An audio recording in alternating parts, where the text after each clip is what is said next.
What's up, guys? It's your guy, your boy, your man, your dude, your homie. I don't like homie. I don't like homie. I don't like homie at all. But yeah, I'm the dude who doesn't wear pants. You don't know that. You can't prove it. And as far as I'm concerned, you'll believe whatever I tell you to believe. Booyah. I don't want that intro either. That's a bad intro. It's a bad intro. Anyway, but yeah, what's up, guys? So yeah, normally I only upload like once a month because that's usually all I have time for. But today is a very special day. Today, I got invited into a beta. You guys know me, and I love indie games. I mean, I literally made 2 videos just going through itch.io, playing random games, and being like, these are fun. Which I'm hopefully gonna have time to do at some point in the future. I love indie games, and I believe I got an email the other day that was like, "Hey, our game. We see that you liked The World Next Door. We're launching a new game." And you know what I did?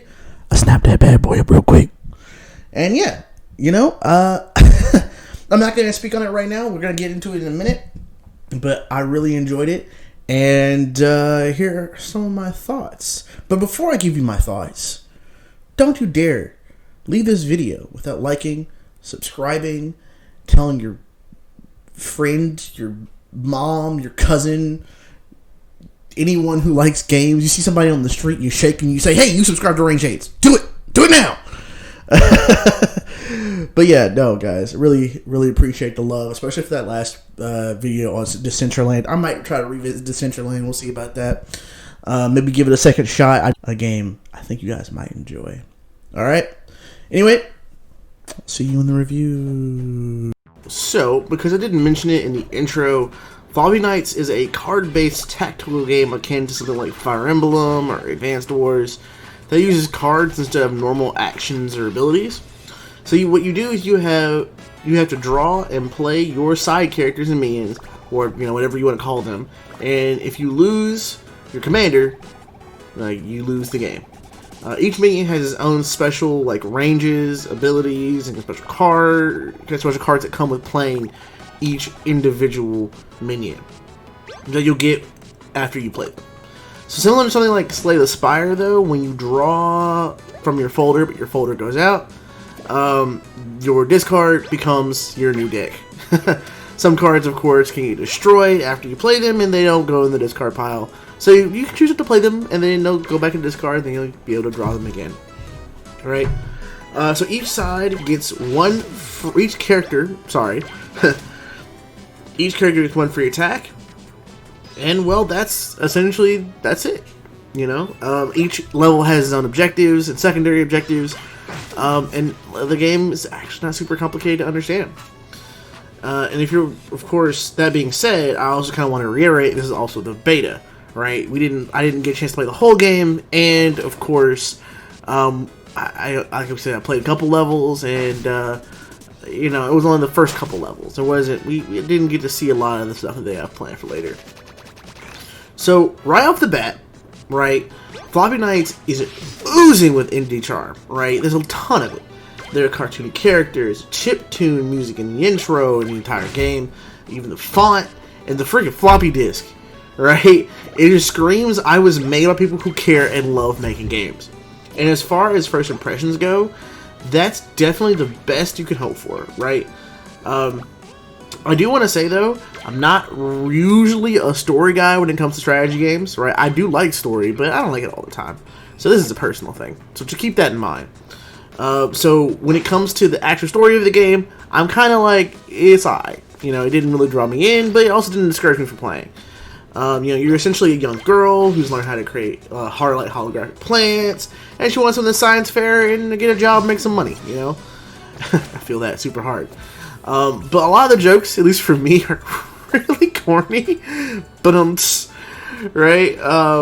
But there's not really a way to skip most of the dialogue. So if you lose a battle, you have to redo the entire dialogue again for that battle.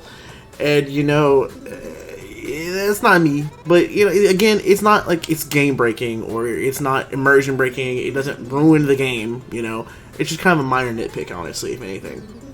So to kind of finish how I feel about the aesthetics, I kind of need to reiterate some of the character designs for these little dudes are amazing, right? Even just the character designs in general are awesome. Like from my chunky little boy, like the cactus, to Phoebe herself, and the big old baby Bernard, you know, the king looking plant. Snarlton, oh my god, Snarlton is great. I love Snarlton. He's just a copy of Carlton. It's great. You know, even the weird monstrosity that is the lava demon is just, it looks great. It looks fantastic. Oh man. So I was kind of debating whether or not, I'm not even recording the video. It's okay, I don't need it.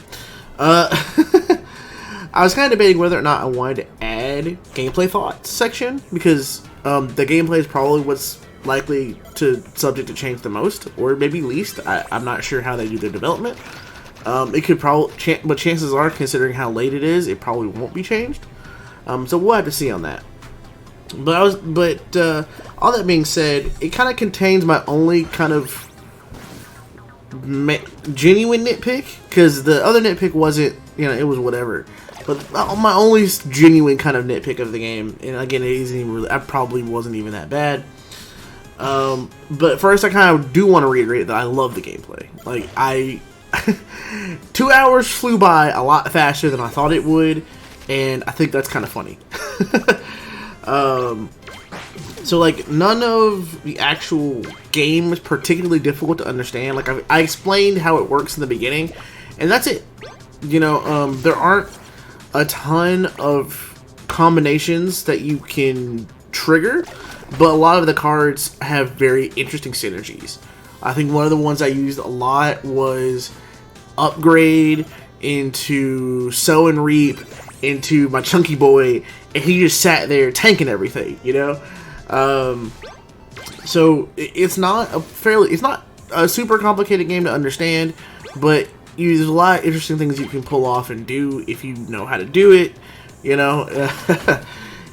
I'll give it this, it's a very unique premise, right? There are a lot more card games now, or rather, there are a lot of games now that use card mechanics. I mean, even the game I'm trying to make myself uses card mechanics, because there is actually a lot you can do with them. And as far as an aesthetic goes, it's just it's a cool aesthetic. You know, it allows you to add more artwork to whatever game you're making. But my one and only genuine kind of like gripe is, earlier I said every unit gets one free attack, right? Now, to compensate for, I assume to compensate for the AI not having actual cards to play, they get both a free move and they get a move and an attack, right? But you, the player, only get a free attack. You have other cards to let you move, but you can't really attack if you don't want to, or if you don't have a move card. That is, if you don't have a move card, you're stuck in place. And there were a couple turns where I just sat there and I was like, well, I can't move, and the AI is also not moving, so I guess we're both just gonna sit here and do nothing. And you know, I feel like the game really needs that free move, not a large one, not a full speed free move, but like maybe a half speed free move, or maybe move the card allows you to double your movement, because it on two levels, I'm not a fan of it, right? The situation I just mentioned, and the fact that it means that your first, I believe, 5 card slots in the deck are reserved for those move cards. So it's like, well, you've taken away a little bit of my ability to create a customized deck, because I have to have these move cards, otherwise I can't move. So if I can't move, can't play the game. You know, that's just a very minor nitpick of mine. Everything else I really loved. Even the boss battle against the lava demon just felt fun. It felt fun, and I'll admit I cheesed it super hard. Or not hard. I feel like I cheesed it a little bit. by again using the sew and read combo. But then again, I guess it's not really a cheese because it's kind of, I feel like they want you to play the game. I don't really know. But yeah, no. The boss battle is super fun because you're basically, instead of killing him, he's hugging the volcano. You gotta take his fingers off. You gotta hit these specific spots. I thought that was really interesting and really cool. But yeah, other than that, you know, the enemies are very interesting themselves because again, they're varied. Like, there's not, like, I was actually genuinely kind of expecting to fight one enemy type the whole game, kind of like something like Fire Emblem. You know, you go against maybe like 4 enemy types, and then halfway through the game they introduce a new enemy type, and you're like, wow, what am I doing? But here, I believe in the second world they introduced flying, and honestly, the flying enemy really is just like a harder hitting but very squishy light enemy. But then the regular enemies aren't like light or heavy, they're just regular enemies who are ranged, and that's it. The 4 stats you get, fairly easy to understand. I think the only confusion that I had was with the bazooka, but again, that's because I didn't read it, so that's on me, not on them. But yeah, no, again, I had a ton of fun. I really enjoyed it. I hope I wishlisted it. If I didn't wishlist it, then I'm gonna remember to do it after I'm done making this video. But yeah, no, I hope I had a lot of fun. You guys definitely, when it comes out, make sure you can go ahead and play that bad boy for fun. Especially if you like games like Fire Emblem and Advanced Wars. Ooh, man. Imagine playing this and Advanced Wars in the same week. That's gonna sound like a really fun week to me. Anyway, thank you guys for watching. I'll see you later. Peace.